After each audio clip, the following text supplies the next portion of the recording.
मेरे अजीजों, आज हम कलाम मुकद्दस में से जानेंगे जिंदगी का कलाम यीशु मसीह पर ईमान का आगाज।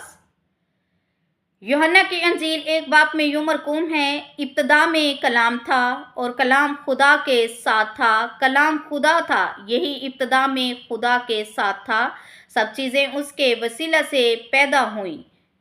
जो कुछ पैदा हुआ, इसमें से कोई भी चीज़ उसके बगैर पैदा नहीं हुई।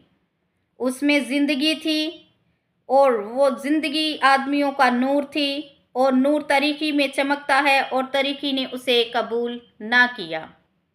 एक आदमी यूहन्ना नाम मौजूद हुआ, जो खुदा की तरफ से भेजा गया था। ये गवाही के लिए आया कि नूर की गवाही दे, ताकि उसके वसीले से ईमान लाए।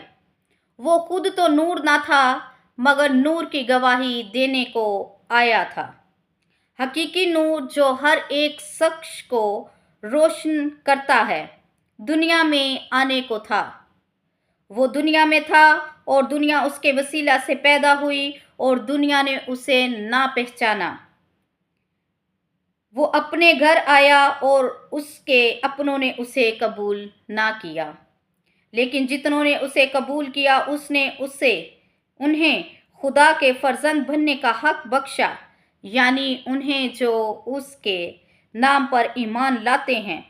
वो खून और जिस्म की ख्वाहिश से ना इंसान के इरादे से बल्कि खुदा से पैदा हुए हैं।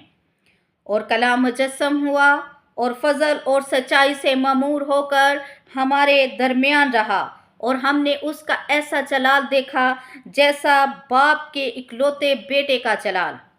यूहन्ना ने उसकी बाबत गवाही दी और पुकार कर कहा कि ये वही है जिसका मैंने जिक्र किया, कि जो मेरे बाद आता है वो मुझसे मुकद्दस ठहरा, क्योंकि मुझसे पहले था।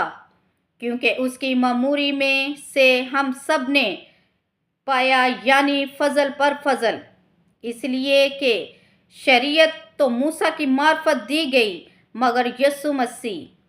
मगर फजल और सच्चाई यीशु मसीह की मार्फत पहुंची। आमीन।